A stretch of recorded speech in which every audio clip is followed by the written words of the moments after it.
이슈앤톡.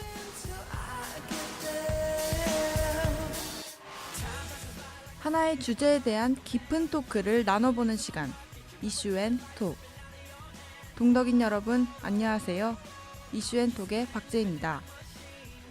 혹시 환경토목복지학과라고 들어보신 적 있나요?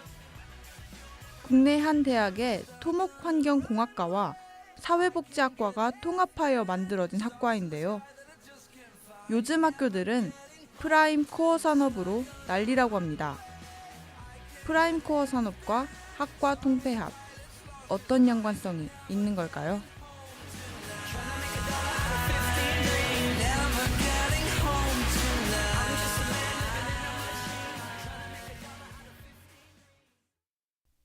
오늘날 대한민국을 사로잡은 인문학. 인문학 도서들과 인문학 강좌들이 연이어 화제입니다. 이와는 반대로 대학의 인문학과들은 축소될 위기에 놓여 있습니다. 작년에 교육부가 발표한 프라임 사업 때문인데요. 프라임 사업이란 산업계 수요에 맞춰 주로 인문 예술계열 학과 정원을 줄여 이공계열로 이동시키는 것을 의미합니다. 즉 취업에 유리한 학과만 남겨두겠다는 겁니다. 실제로 프라임 사업에 참여하는 몇몇 대학들에서 인문계열 정원은 총 14.7%가 감소했습니다. 그럼 프라임 사업으로 생겨나는 학과는 어떤 것들이 있을까요? 프라임 사업으로 생겨나는 일명 프라임 학과에는 줄기세포 재생공학과, 화장품공학과, 기초공학부 등이 있습니다. 프라임 학과는 이공계 학과이다 라고 봐도 무방할 것 같은데요. 이뿐만 아니라 인문 계열의 학과들은 줄줄이 통합되고 있는 실정입니다. 모 대학에서는 독어동문, 불어불문학과가 유럽어문 문화학과로 통합된다고 합니다. 이에 따라 해당 학과 학생들은 언어 구조적인 면에서 공통점이 없기 때문에 단지 같은 유럽 대륙에 있다는 이유만으로 학부도 아닌 학과를 통합하는 것은 있을 수 없는 일이라며 우려를 나타냈습니다. 그렇다면 학생들의 우려에도 대학들이 이토록 프라임 사업에 목매는 이유는 무엇일까요? 프라임 사업 지원 예산은 연간 2,012억 원입니다. 그리고 향후 3년간 약 6천억 원이 투입될 것으로 보입니다. 대학들은 이러한 교육부의 막대한 지원을 받기 위해 무리해서라도 학과 통폐합을 진행하는 것입니다. 하지만 모두가 교육부의 지원을 받는 것은 아닙니다. 지난 5월 한 대학이 프라임 사업에 지원했다 탈락하자 해당 대학 교수회는 탈락의 책임이 총장에게 있다며 총장의 사퇴를 요구했습니다. 또한 프라임 사업에 선정되지 못해 학부 신설이 어려워지자 공대로의 정원 이동은 예정대로 추진하되 신설학부에 배치하려던 인원은 취업률이 높은 인문사회 계열 학과로 다시 배정하는 방안을 구상 중인 것으로 알려졌습니다. 이처럼 프라임 사업 탈락의 후폭풍과 학생들의 반발은 거셉니다. 이에 따라 교육부는 인문코어 사업이라는 새로운 사업을 발표했습니다. 대학 인문학을 보호하겠다는 취지의 사업인데 이것이 오히려 인문학 축소를 야기한다는 우려의 목소리가 나오고 있습니다. 이와 관련된 자세한 내용은 노래 듣고 나눠보겠습니다.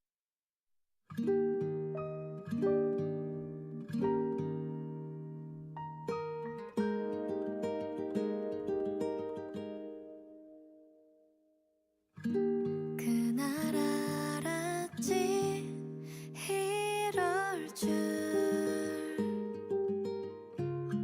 이렇게 될 줄 두고두고 생각날 거란 걸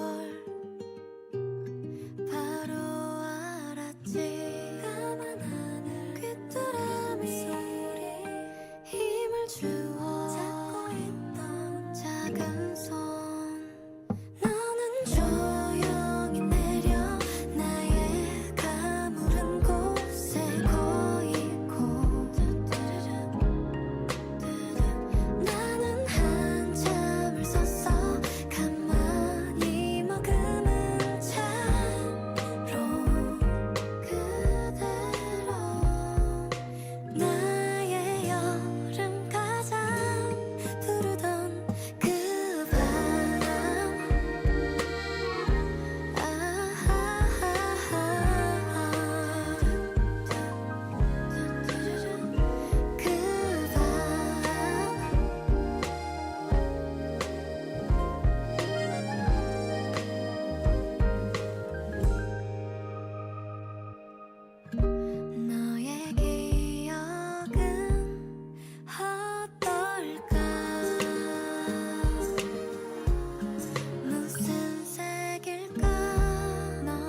아이유의 푸르던 듣고 왔습니다. 인문코어 사업의 정식 사업명은 대학 인문 역량 강화 사업입니다. 즉, 인문학의 역량을 강화하겠다는 의도입니다. 언뜻 보면 인문학을 위한 사업 같아 보입니다. 하지만 이 사업의 핵심 내용을 보면 의도와는 어딘가 어긋나는 부분을 발견할 수 있습니다. 핵심 내용 중에는 이러한 내용도 포함되어 있습니다. 인문학 관련 학과가 소수인 대학이 이를 기초교양대학으로 전환 확대하여 전체 학생에게 인문학 교양 교육을 강화하는 계획을 수립하는 경우 인문코어 사업을 우선 선정하겠다. 즉, 소수학과의 과목을 교양 과목으로 전환, 해당 학과는 폐지됨을 의미합니다. 사실상 프라임 사업으로부터 인문학을 보호하기에는 인문코어 사업의 예산이 턱없이 부족합니다. 인문코어 사업의 예산은 갈수록 줄고 있기 때문입니다. 이러한 점 때문에 교육부가 내놓은 인문코어 사업은 프라임 사업으로 발생할 비판 여론에 대비해 형식적으로 정책을 마련한 것이 아니냐는 지적도 나옵니다. 프라임 코어 사업의 문제를 파악하기 위해서 우리는 두 가지 사업으로 인한 대학의 역할에 주목할 필요가 있습니다. 중세 서양에서 대학 교육이라는 구조가 시작된 이후 대학의 본질은 지성과 진리의 갈구였습니다. 그렇게 유지되어 오던 대학이었지만 현재 한국 사회에서의 대학은 본질적인 컨셉의 상당 부분 균열이 간 상태입니다. 사실상 한국에서의 대학이란 학문과 진리의 상아탑이 아닌 취업을 위한 고등교육 과정이 된 지 오래입니다. 또 다른 문제는 학생과 학교 사이의 소통의 단절입니다. 프라임 사업 기본 계획 안에는 학생과 학교 간의 소통이 완벽하게 이루어진 학교에 대해 지원 사업을 진행하겠다라고 명시되어 있습니다. 실제로 모 대학의 경우 구성원의 의견을 수렴해 프라임 사업 참여안을 구성했다고 발표했습니다. 하지만 같은 날 해당 학교 학생들은 비상대책위원회 주최로 일방적 구조조정에 대한 침묵 시위를 진행했습니다. 학교와 학생 간의 소통이 이루어지지 않는 이유는 무엇일까요? 한 대학 관계자에 따르면 대학은 교육부에 사업 신청 계획을 내고 선정되기까지 전략이 노출되면 곤란하다면서 학과 변경은 다음 연도부터 진행되기 때문에 지금 재학생과는 상관없는 일이라는 입장을 나타냈습니다. 즉, 재학생과의 합의 없이 일방적으로 구조조정 계획을 세우는 것입니다. 그렇게 되면 졸업하고 자신의 학과가 사라지는 경우가 생길 수 있습니다. 서울 지역 한 교수는 교육부가 프라임 사업을 시작하면서 대학에서 인기 없는 학과의 정원이 줄어드는 것은 예견된 일이다. 인위적으로 미래 인력 수급을 예측해서 인문 계열은 줄이고 공대는 늘리는 식의 정원 조정을 계획한 것부터가 문제이다 라고 말했습니다. 또한 인력 수급 계획이 틀렸을 시 그에 따른 책임은 누구에게 있는가 라고 지적했습니다. 대학이 프라임 사업에 탈락한 것에 대한 책임을 질 사람이 없는 것처럼 이 사업이 실패할 경우 이로 인한 후폭풍은 누가 책임져야 하는 걸까요?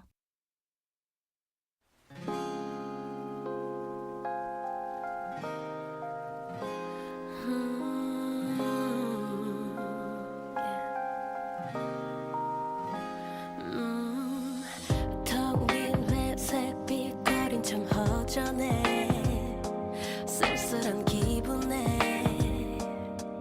유리창을 열어 내민 두 손 위로 떠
가슴 한켠에 퍼져 네가 들려오는 하루 내 안부를 묻듯이 변하는 빗소리 아련히 물든 기억 노란 빛 속에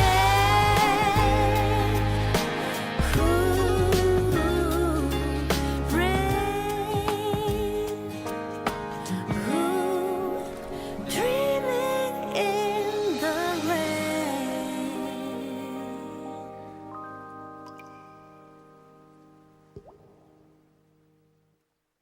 태연의 레인 듣고 왔습니다. 지금까지 21개의 대학이 프라임 사업에 참여하고 있습니다. 또 앞으로 얼마나 많은 대학이 참여할지는 미지수입니다.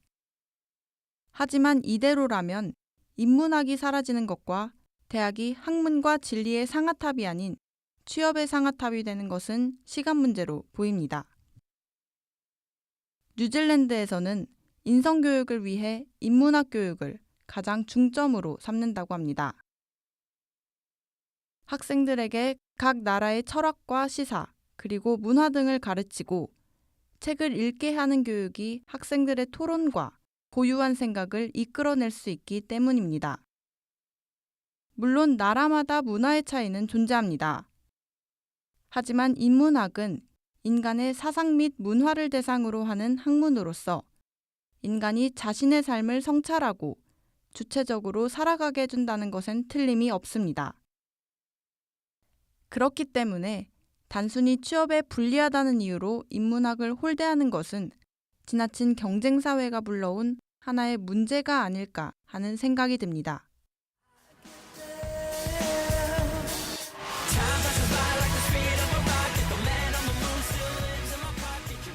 지금까지 이슈앤톡 제작 진행의 박재희, 기술의 김민주였습니다.